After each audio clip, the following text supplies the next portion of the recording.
ମଲିକ ମୁଣ୍ଡା Patnagarh block ସରକାରୀ ନୂତନ ଉଚ୍ଚ ପ୍ରାଥମିକ ବିଦ୍ୟାଳୟ ନେ ବଡ଼ ଧୁମଧାମରେ 80ତମ ସ୍ୱାଧୀନତା ଦିବସ ପାଳିତ ହୋଇଯାଇଛି। ବିଦ୍ୟାଳୟ ପରିସର ନେ ପ୍ରଧାନ ଶିକ୍ଷକ ତରିଣୀ ସେନ ପ୍ରଧାନ ମୁଖ୍ୟ ଅତିଥି ଭାବେ ଯୋଗଦେଇ ପତାକା ଉତ୍ତୋଳନ କରିଥିଲେ।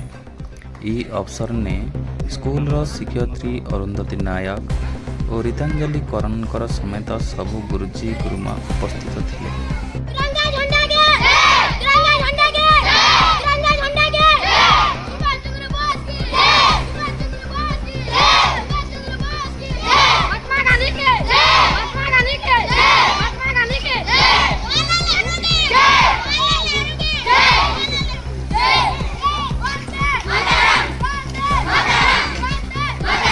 ପତାକା ଉତ୍ତୋଳନ ପରେ ଛାତ୍ରଛାତ୍ରୀମାନେ ଶାନ୍ତି ଶୃଙ୍ଖଳାର ସାଙ୍ଗେ ଜାତୀୟ ସଙ୍ଗୀତ ଗାନ କରିଥିଲେ।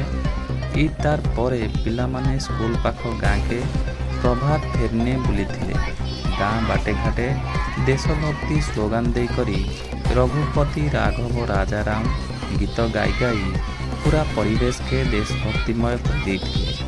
शेषने सबू छात्र छात्री स्कूल के बाहुड़ी आसी मिष्टान और खाना पीना खाईकरी आनंद संगे घर के फेरी थे।